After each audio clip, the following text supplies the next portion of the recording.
everyone, and welcome to this week's edition of World Tennis. I'm Harry Cicma, just outside of New York City in the great state of New Jersey. And we have a very special guest, Brian Gottfried, joining us.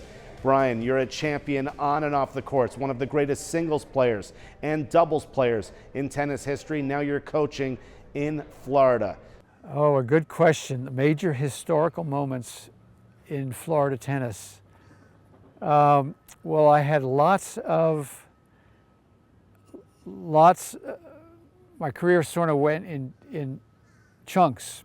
So you start out playing and you're at one level, and then you move to you improve, you practice hard, you improve, you move to where you're competitive at the state tournaments, and then you continue to practice and move into the national level tournaments. And then I was fortunate enough to be able to continue to play onto the Pro Tour. So I did some of those different segments in different parts of my tennis career. For example, growing up, I remember the Orange Bowl, the very first tournament I went to watch the Japanese players that stayed at our house, who introduced me to the game by leaving me a racket. So that sticks out. For me, that's historical. Not to many other people, but that did. The reason we were able to keep players in our house was because there was a gentleman by the name of Eddie Herr, who most players today will think it's only a tournament. No, he was a real person, and he was the person that brought international players to Miami for the Sunshine Cup. And we kept the Japanese, like I said, and then I was introduced to the game. So that's a historical moment for me. And then being able to continue to play through the juniors, playing in the state closed, getting money to go to the nationals. And then I was fortunate enough, like I said, playing on the Pro Tour. Florida hosted some pro events. So I came back to play in some of those. I can remember the first year they had a tournament in this sleepy little town called Orlando. This was before Disney moved into town. So we were playing tennis there. And during a night match, it was probably in the 1970s, a streaker came on the court. For those of us old enough to remember, those types of things happened in real life. But I remember seeing that. Was that historical? Probably not, but it was a memory. The game of tennis teaches us so much. It teaches you how to be motivated. It teaches you how to work hard. How to pursue something you love. There are no excuses out there because you're out there by yourself. So you look at the scoreboard and it tells you everything you have to know. You know, some of the things that are a little bit difficult for me as somebody that played quite a few years ago is my coach told me don't display any emotion out there. So when I see players on the court and the emotion is, look at me, it doesn't set right with me, because you've got an opponent on the other side of the net and you don't want to belittle the opponent because the scoreboard generally just did that. If you won the match, the opponent knows you've won the match. They don't feel great. We would walk off the court and in most cases you didn't know who won or lost other than to look at the scoreboard. So as an old timer, I look at that and I say, I don't quite agree with that. I understand it happens, and Sports Center always captures the glamorous moments, or the, if you hit the tweener is always a big thing for Sports Center. The guy that wins 6-3, 6-3 sometimes doesn't get the notoriety, but guess what? He's playing the match tomorrow, and the guy that hit the tweener may not be. So that's the bottom line. But coaches along the way would have given me that type of advice, and I would hope that coaches that pass along advice to their players in the future can pass along similar things. From a game standpoint, I think the game is moving in an incredible manner. The speed of the players, the quickness, the size of the players, and their speed is amazing. The pace with which they hit the ball is amazing. But I also think there are ways to play nowadays, taking some old time-tested techniques and using them to defeat players that play nowadays. I think if you look at the number one player in the world, you should model your game after him. And look at Alcaraz now and how he attacked and won Wimbledon. This is a guy that grew up on clay, and he was able to serve and volley. He's able to use the drop shot. He's able to play a slice backhand, along with the two-hander and driving the ball with pace. So he can play all over the court. And that's one thing I'd really like to see more young players develop when they're young. It doesn't win at a young age, but it develops your game, and it develops your game for better things later on. So those are the types of things I'd like to see as players move and as the game moves into the future, 75 years. I just hope I'm there to see it. Well, Brian Gottfried, thank you so much for everything, and thank you for joining us here on World Tennis. We appreciate everything you're doing both on and off the courts.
Hello everyone, I'm Harry Cicma. Welcome to another episode of World Tennis Television. We are here in our beautiful headquarters in New York City.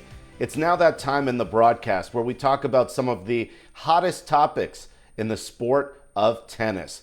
And right now we're going to dedicate this segment to one of the most underrated legends in the history of tennis, and that's Andre Agassi. Now, of course, Agassi is regarded as an all-time great. He is a Hall of Famer. He won 8 major titles. He won his first major title at Wimbledon, which was a surprise victory over the big serving Goran Ivanisevic, and that was definitely his breakthrough. But then Agassi proceeded to win 2 U.S. Opens. He won a handful of Australian Opens and also that legendary French Open title where he came back to beat Andre Medvedev in 5 sets. But what makes Agassi so special is also the fact that he won an Olympic gold medal. Now, Novak Djokovic won his first and only Olympic gold medal at the 2024 Games where he beat Carlos Alcaraz, and that really completed Novak's career. And that also established Novak as the all-time best. You know, many times I was questioning if Novak was better than Rafael Nadal. However, after winning that Olympic gold, Novak established himself as the best. He's won all the major titles and also that Olympic gold, which Roger Federer never did in singles.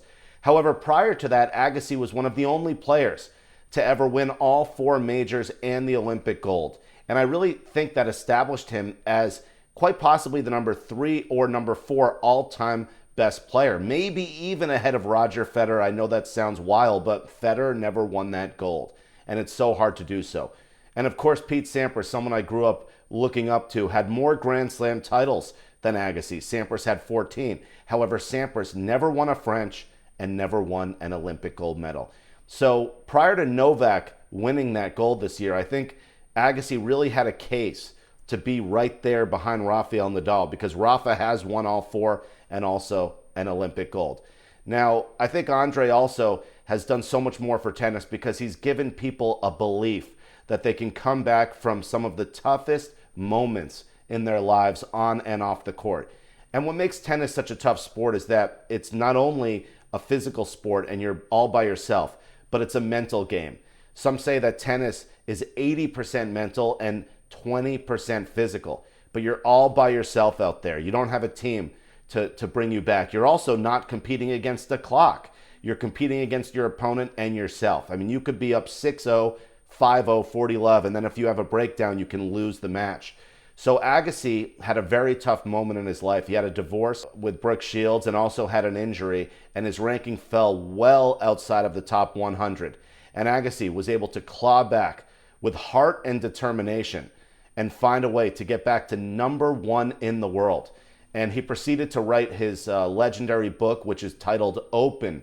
And he's inspired millions of people and also millions of children, and shown them that no matter how difficult times get physically and mentally, you can always claw back and get to the top spot. So I really think Andre Agassi will go down as one of the top 5 all-time best players.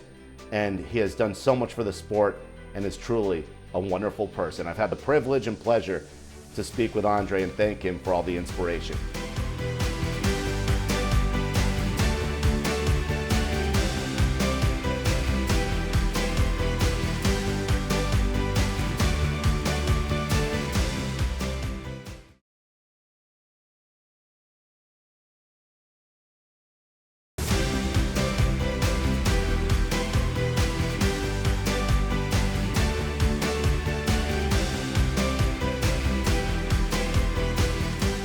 Hello everyone and welcome to another episode of World Tennis, a special episode as we are joined by one of the great legends of tennis. And we have so many great topics to cover, so let's jump right into it. The US Open, such an amazing tournament, so much excitement, one of the greatest tournaments of all time. What are you most excited about with the championship here in New York? The city of dreams, you can't beat it, so what are you looking forward to with the US Open?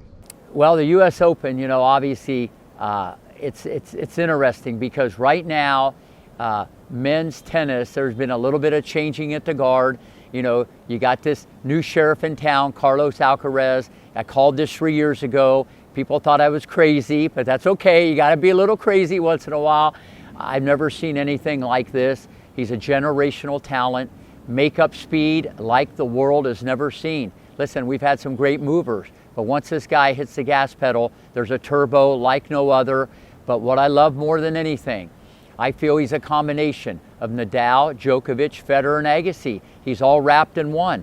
Biomechanically, he's correct in all the areas. There's no real flaw. I would tweak his serve. That's a whole nother video. I think there's something that could be done there that could make that a little bit better. But when you have speed like that, you get to the ball quicker. When you get to the ball quicker, you have options. When you can counter quality off of quality, okay, Carlos is like no other. But as we all know, the wild card, okay, is the mental part. Tennis is a game from ear to ear. It's a game of inches. This guy's like a Broadway performer. He can lose 20 points and smile at you. That's brutal. That's what you call handling pressure. And that's why I went out on a limb. His love for the sport and his gratitude and his humility, to me, kind of a lost art. You know, but he's learned how to flip pressure or handle pressure. Listen, everybody gets nervous, everybody gets excited, everybody chokes, but greatness doesn't do it as much. And I think the two best qualities of Carlos Alcaraz are his mother and father. Okay, and I need everybody to think about that. But all that being said, there's a GOAT running in the hills of Serbia named Novak Djokovic. He is the greatest male player ever to hold a stick. Okay, 23 Grand Slams. Let's go down the list here. We got 10 Australian, 7 Wimbledon, 3 US Open, 3 French, 94 singles titles, 389 weeks at number 1. Are you kidding me? And every time this guy steps on a court, he wins it at 85% clip. And remember, he was battling Federer and Nadal for a long time, so he's not going anywhere. He looks great. So those 2 guys are the leader in the clubhouse, but you got the Italian stallion, Yannick Sinner, big upside. He hits missiles off both sides. I like his potential, okay? As far as the Americans, even though he's not in the mix, okay, and people might think he's the last of the Mohicans, I like Sebastian Korda. Okay, I can see him winning a Grand Slam. I think any of the guys could if the draw breaks or there's an injury, but I like Korda's potential as all the Americans. But obviously I know Riley and Fritz and Opelka, all these guys I worked with at USTA back in the day when they were like little guys, 12 and 14. So American tennis is looking good. I think any of these guys could grab a slam. All right, the women's side, much more fluid. Let's back the truck up a little bit. Number 1, okay, we got Ash Barty was number 1 a few years ago. I'm out of here, I'm retiring, okay? Then you have Osaka, 4 Grand Slams in the back pocket. I'm gonna have a little baby. So now she's had that and she's coming back. You got the GOAT, Serena, okay? We go way back. One of the nicest, meanest kids I've ever taught, Serena Williams, okay? She exited stage left. So you have this vacuum that was there. And then you got Iga. Anybody that wins 35 in a row or whatever the number is, at anything, there's something good between ears. So she's by far a cut above. But all that being said, don't count out Coco Gauff. People, kind of don't understand. She's just 19. I mean, Alcaraz is only 20, okay?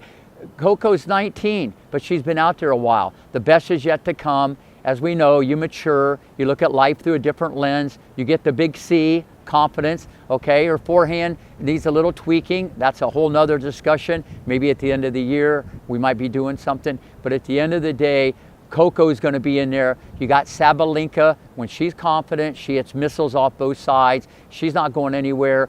And if I had a dark horse, okay, for the U.S. Open, I would love to see, okay, Sophia Kenin, who I taught from age 5 to 12, the scariest little creature I ever taught. Okay, I could see it back then. She won the Australian a few years ago. I'd love to see her get back on track. Listen, when you've been there, done that, you don't lose the talent. You don't lose the ability. You just lose the confidence and maybe the fitness. But listen, the U.S. Open this year, especially on the women's side, in my opinion, is the U.S. wide open. Hi everyone, I'm Harry Cicma. Welcome to our New York City headquarters. We are here for yet another episode of World Tennis TV. And it's now that moment in the broadcast where we talk about some of the hottest topics in the sport of tennis. And we're going to dedicate this week's segment to Alexander Zverev, a true veteran on the ATP Tour. I think what makes Zverev so special is the fact that he's come back from many heartbreaks on and also off the court. He's had a lot of drama off the court. It's well documented. However, on the court, he continues to give his heart and soul. He lost in the finals of the US Open to Dominic Thiem in 5 sets during the pandemic. He proceeded to lose in 5 sets to Carlos Alcaraz at the French Open, and then dropped a heartbreaker to Yannick Sinner in the Australian Open. And Zverev was clearly disappointed. He was shedding tears after those matches on international TV. But what's so impressive is he shows up each and every week and dedicates himself to this sport and battles in some of the toughest matches each year on the ATP Tour. Alexander's also developed his serve to be a great weapon. He not only has the pace, but he's also using the kick. He's such a tall player, using the out wide slice. So he is working on his game, and he is grinding from the baseline as well. So Alexander does have one big-time championship. He has won that Olympic gold medal, which was major for him. But now the question is, can he finally win that elusive Grand Slam singles tournament, which he wants so much? And he's once said that he doesn't want to be one of the best players of all time to never win a singles major title. So give it up to Alexander Zverev, a true warrior on the courts and a journeyman in many respects on the ATP Tour, despite the fact he's one of the best. He just continues to grind each and every week. I'm Harry Cicma. That's your hot take on world tennis.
Hello everyone and welcome back to World Tennis Television. I'm Harry Cicma. We are here in the Middle East, Doha, Qatar. And what a great sight for professional tennis on both the men's and women's circuits.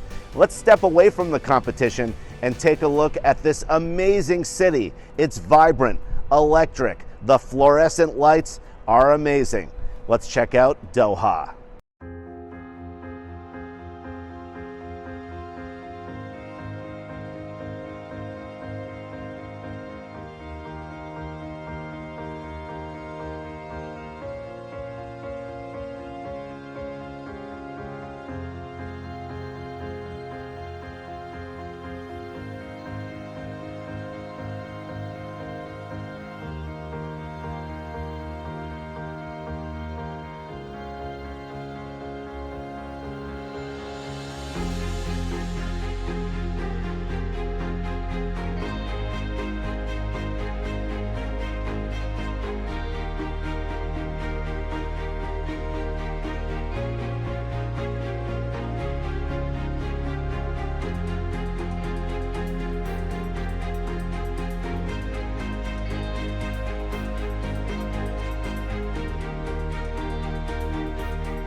I'm Harry Cicma, and that wraps up our broadcast. Thanks for joining us. For the rest of the staff and everyone here in Doha, we'll see you again with more World Tennis.